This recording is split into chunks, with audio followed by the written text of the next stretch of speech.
Good day, everyone.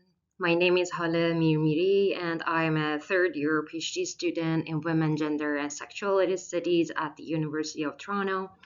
I thank the organizer and especially Dr. Ruth Barrett Peacock for this opportunity.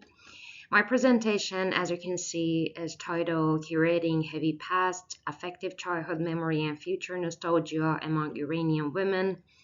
This talk draws on my master's research and outlines the conceptual direction of my doctoral project.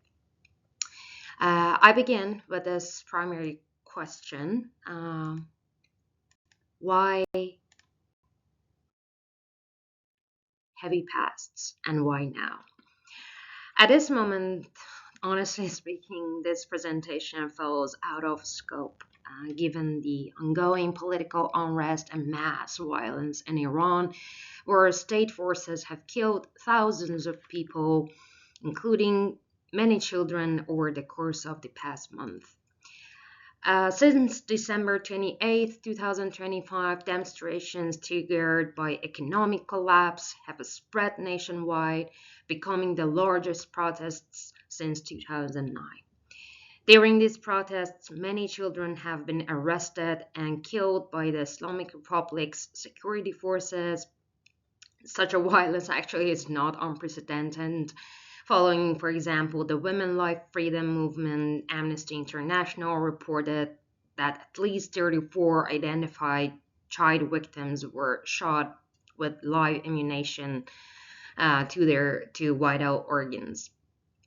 These events reveal a regime that treats childhood not as life information, but as a political threat. I here borrow Sheo Membet's concept of necropolitics, and I argue that the Islamic Republic not only governs who may live and die, but also claims authority over forms of life themselves, extinguishing joy, desire, beauty, life in any form, and any sexual expression, even among children, through a fundamentalist, fascist, theocratic governmentality.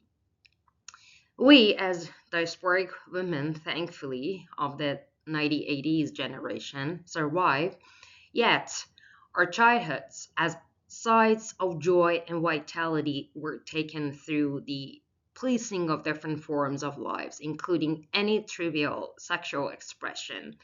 And I am arguing that the memory of this loss continues to be carried in our bodies as form of unlived lives. Adam Phipps speaks of two lives in missing out, the life lived and the life that might have been lived. I reworked this to speak of the absence of a carefree childhood that might have been. This is the political and effective urgency grounds my project. Uh, Childhood is often theorized as socially constructed. Yet, dominant frameworks either reduce children to metaphors of the nation's future or treat childhood as a stage to be outgrown. There is something missing here. Apart from that, there is also a long tendency to idealize childhood innocence while privileging adulthood as a coherent, intact experience. What is missing here is how childhood persists, however, not only psychologically but bodily as an inner infrastructure sedimented in gestures, postures, fear, and desire.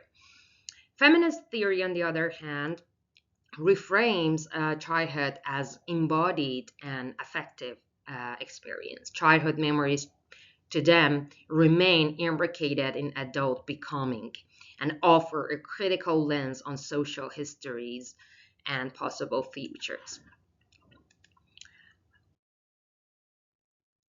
I'm actually uh, so indebted to Benjamin here. Following him, I treat childhood memory as archaeological fragments, images, and atmospheres that reveal structures of feeling rather than factual truth. My master's research, for example, showed how childhood in the Islamic Republic became a site of discipline. Trivial gestures like nail polish, laughter with boys, bodily curiosity were sexualized and punished in schools and homes. We learned that bodily vigilance can play a role, and this practice is sedimented as embodied memory. Childhood in that context was shaped by war in 80s, over 80s decades, like darkness and ideological schooling. And what was lost were not only experiences, but futures foreclosed by regimes of discipline and control despite our greatest resistance, even as little children. What remains is an embodied residue of vigilance, the early foreclosure of desire and vitality that seeds unlived life. In psychoanalysis, loss never only an external event. It is a mechanism through which subjectivity is organized. Classical Freudian accounts frame loss through the relation to an object, what disappears, what is withdrawn from, what must be mourned, while also showing how loss can become opaque, internalized, and temporarily unbounded in melancholia, where the subject cannot fully name what has been lost and thus repeat it as a way of living. Lacanian theory, on the other hand, radicalizes this by recasting loss as lack, a structural absence that precedes any particular deprivation and continuously organizes desire, fantasy, and very grammar of unconscious, similar to language. But the lived experience that concerns me here, and on the other hand, unlived life after childhood under surveillance. Uh, this childhood under surveillance does not appear as a discrete, narratable loss with a clear object or a clear ending. It persists as bodily temporal reminder, and in in distinct atmosphere of vigilance, fatigue, suspended time, and repetitions that lead nowhere. In this sense, the lost childhood that I'm using here describe and not simply something taken away. It is an ongoing mood of being shaped by an interrogative culture in which desire, curiosity, and play were prematurely regulated, if not even killed, akin to what we are witnessing in today's Iran. What endures is not the memory of an event, but a lingering affective field, a lingering loss circulating between bodies and across time, in which an alternative childhood, an alternative future remain felt as present absence. Neither fully lost nor even fully lived, it implies the absence of life slash childhood that could have been, barring flips articulation, and it also dreams about the future yet to come.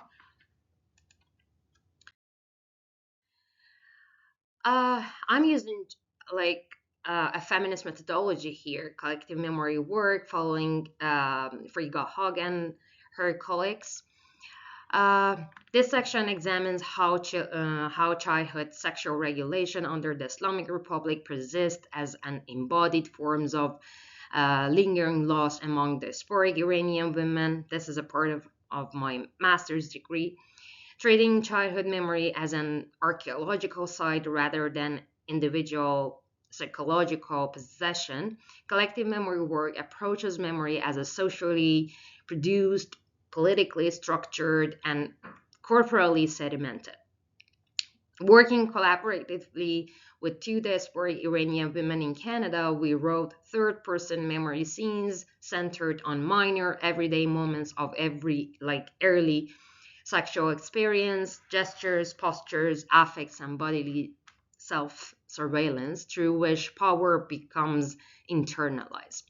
These scenes were collectively read and analyzed using memory writing and collective biography approaches that understand subjectivity as relational and discursively formed. Rather than reconstructing childhood as a linear narrative or factual account, this method foregrounds affective constellations shaped by repression, fear, desire, and survival. The analysis shows how sexual surveillance in early youth becomes sedimented in the body as an enduring infrastructure of vigilance, an afterlife of a childhood that continues to organize desire, shame, and possibility in adulthood. In the talk, these curated memory scenes are treated as portals. They return participants to the affective texture of a constrained past while simultaneously opening a critical space for imagining otherwise future. I will now read three memory scenes that revolve around our first sexual desire in childhood and youth. Content warning here: the story titled Dizziness engages themes of sexual harassment. You are very welcome to take a short break and return when you feel ready.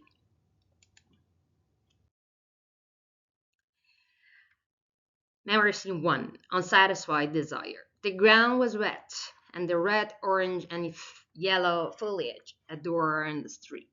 Saya and Pedron were walking hand in hand in Talagani Park, relishing the pure sky of Tehran. They were both huge fans of nature, but their political interest was their initial excuse to get acquainted. They spent exciting days in the first flush of an intimate relationship, starting with a world full of fear and hope. They sat on a bench in the park. Saya had put her head on Pedron's shoulders, talking to him while they noticed any passerby who looked at them strangely. They were most careful about the inquisitive gardener who might pass them by and would see them next to each other. They kissed ardently. It was their first, and irresistibly led to more. Saya thought that her panties and jeans were likely soaked, and that the wetness had reached Herman too. They were absolutely impatient. Their kisses and huge and hugs were interrupted by the movements of passerbys. There was no private place. So I suggested that they go to her car in the parking lot of Talagani Park, which was relatively secluded. They sat in the car. Saya sat behind the steering wheel and Pedram next to her in the passenger's seat. Their eyes were full of lust, and they were happy with their kisses and hugs. The car seats, however, were uncomfortable. The gear was in the middle, and the steering wheel did not let Saya move her leg comfortably. They decided to sit in the back seat together to better cling to each other. They were sweaty, demanding, and frustrated. Their desire was literally unsatisfied. The windshield was steamed up. Someone tapped the driver's window with a finger. Saya and Petrom jumped.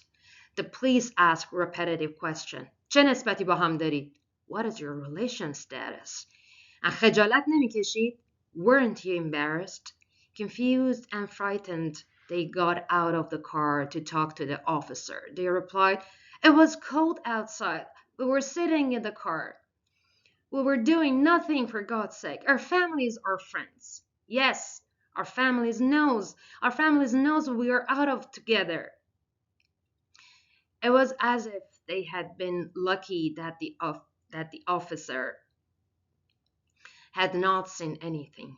They were humiliated, begged, promised not to repeat, and left. Saya could not drive at all. Their legs were shaking, and she could not press the clutch. Yet she could not wait there. She had to run away. She pressed the accelerator and parked one block further along and started to cry. She wailed and shook.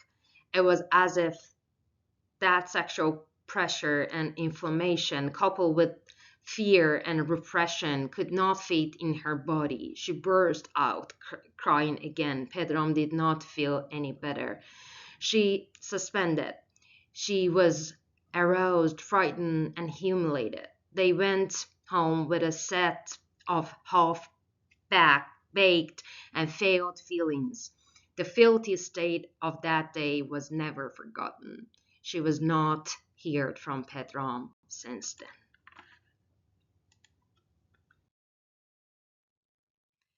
Memory scene 2. Dizziness. The dizziness of being sleeping. It could be 2 or 3 a.m. The lights are off. There is a sound of the night, a combination of the gas passing through pipes, the sounds of crickets nearby, and dogs barking from afar. Intense heat is felt. She had opened the porch door to let the desert breeze below. A single bed and a mosquito net are set on the carpeted floor of living room, which is empty of furniture. The webbed ceiling of mosquito net shimmers under the bright blue moonlight. Her face is not visible. The heady smell of her sweat mixed with the scent of the American sport eau de cologne. The pleasant heaviness of his body settled on Ali's body. Ali did not really understand what was happening, yet there was an amalgamation of excitement, joy, horror, numbness, and confusion. Her mom and dad are downstairs. They are asleep. Where are the others? It is sometimes between 2001 2003. Where are her sister others? His sisters F, S, and Z. Farida is a toddler, so she must be asleep. Sue is not available as she studies in Tehran. Z has got married but lives in the basement. She had unlocked the living room door, but kept it as if closed. With a racing heartbeat, she monitored every sound from the staircase. The apartment entrance faced the basement. How likely was it that Z or her husband opened the door when B entered? Their bathroom was just in the hallway, and it was quite possible that someone would go to the bathroom in the middle of the night. They were the primary danger in addition to her mom, who sometimes went around at night, especially if she heard a noise. What about the neighbors? What if someone saw B grabbing his shoes when he entered the house? At the time, she only knew she had to do it. How did they do it? She feels that her memory lapses. B probably rubbed his penis on her vulva or even on his stomach. They were so shy to do more. She felt hardly any sensation in her body except a heart bursting with fear and excitement and temples burning with intense pressure. She held her breath and sharpened her ears so as not to miss the slightest sound. She was always aware of the situation. 5 or 6 years later, in the separate incident, she woke up at the sound of the Saad's mother's footstep in his room, in the basement of their house. She grabbed her clothes and jumped into the closet. Sleepy and terrified, Saad took the matter from the mattress from the floor and replaced it on the bed. Ali could see the shadow of Saad's mother standing in the door frame from between the closet's hinge. His mother had worn Prayer's marne scarf. Her face was not visible in the darkness. Ali had held her breath, but she was worried lest her racing heartbeat could be heard. Ali's pink ponytail holder had remained on the floor. Damn it. Saad's mother took the ponytail holder and asked whose it was. Saad reported indifferently. "It belongs to my friends." His mother opened an old box and looked inside, but she did not open the closet. She must have known about their hiding places because she expelled Sot's from the space the next day. Sot's mother was a school principal. She did not even know when it was over. The incredible feeling of being asked to hug, kiss, and have someone who jeopardized his freedom to touch her body was worth everything. She remembered the past incident and how B must have left before everyone woke up for the morning at dawn, so house returned to normal. What a great sleep she had after he had gone in the morning. Her heart was calm and her body was happy. And the house and the city woke up gradually as Ali felt asleep. Memory scene 3, so far so close. It is around 8 p.m. when her father commands her to go to bed. It is a dull autumn evening and she does not know why she likes it. She does not know why she likes it. She enjoys the fall, the season when she was born, with all the drizzly rain that fall. Her father turns off the house lights. The house is immersed in warm and dim yellow light in a silent atmosphere. It is time when the whole family gets ready to speak slowly and in a whisper, afraid uh, lest the father wakes up. She gets ready to go to bed as directed. She does not feel the slightest bit sleepy. She has a strong desire to stay with her mother in the kitchen. Resisting this enforced compulsion to sleep swells in her throat. She wants to shout, but she does not dare to say she would rather not go to bed. There would be a bitter dispute as soon as she would disagree with house rules. Her father's yell resonates in her head. She withdraws from any disagreement. There is no place for an 8-year-old girl in their 3-room apartment, so she must sleep in her parents' room, somewhere between them. She leaves her mother with great sadness and goes to bed. It was not long until her father falls asleep. She thinks about how much she fears him, how much she hates him. In the darkness of the room, she sees her father's body counting his breath.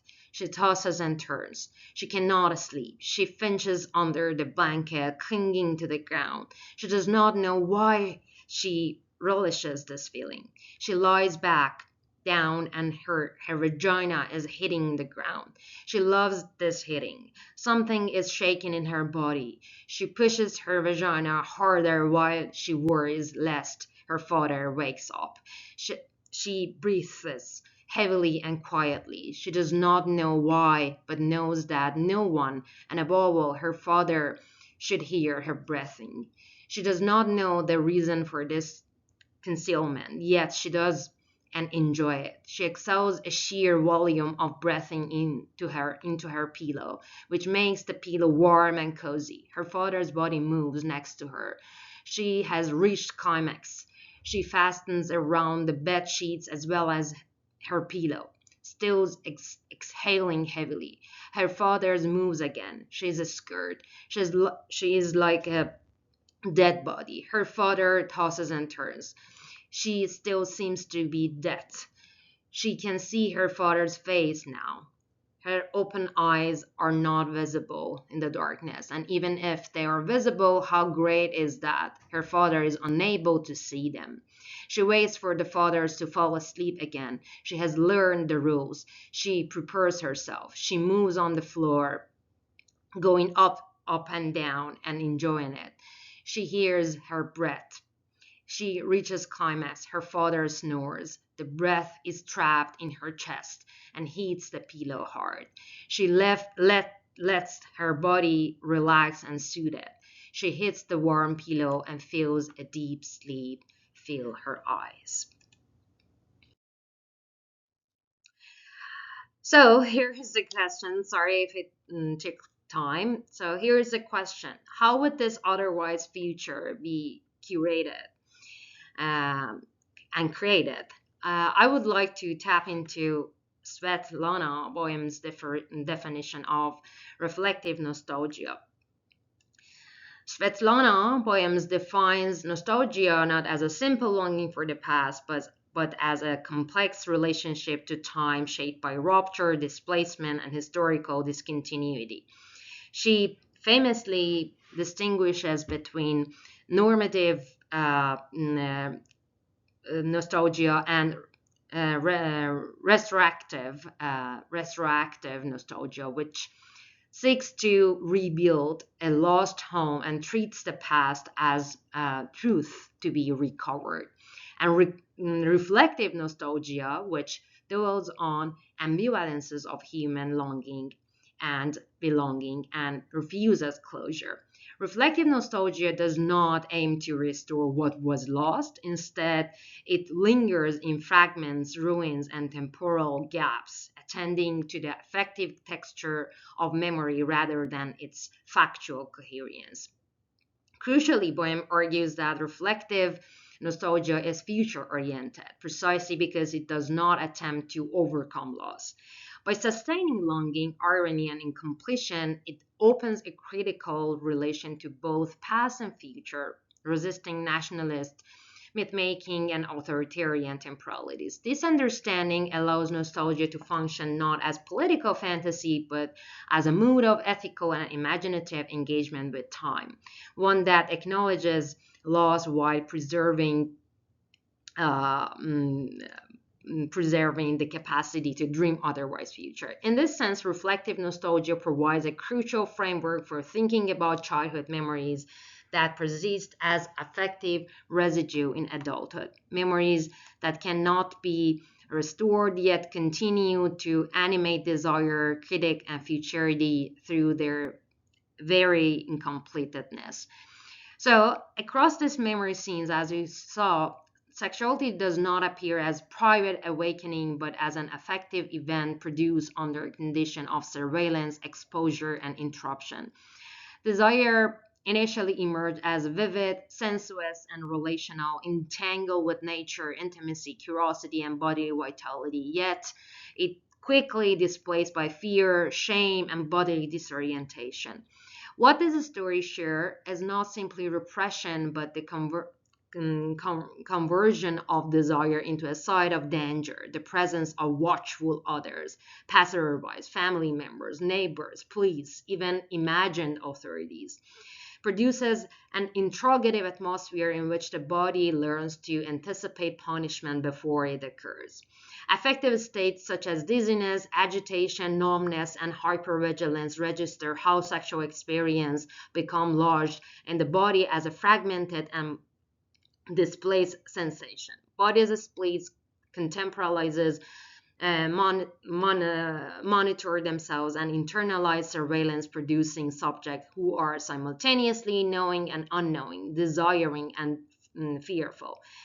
And actually, agency appears as freedom, but as risky improvisation, um, furtive moments, conditional thinking, withdrawal, flight.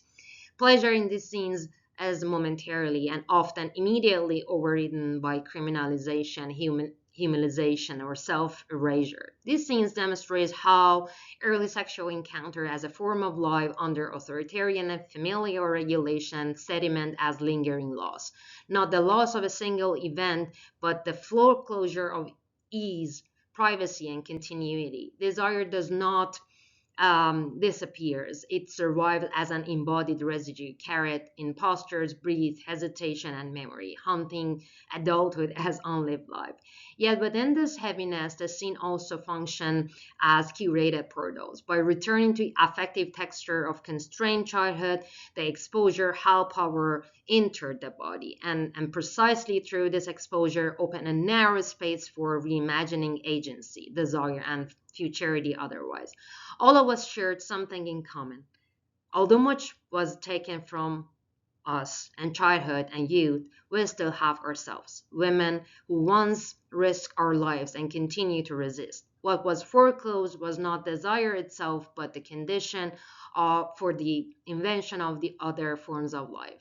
Those unlived lives remain with us, and they are not finished. We are in the process of reclaiming them, and we will create them again and again.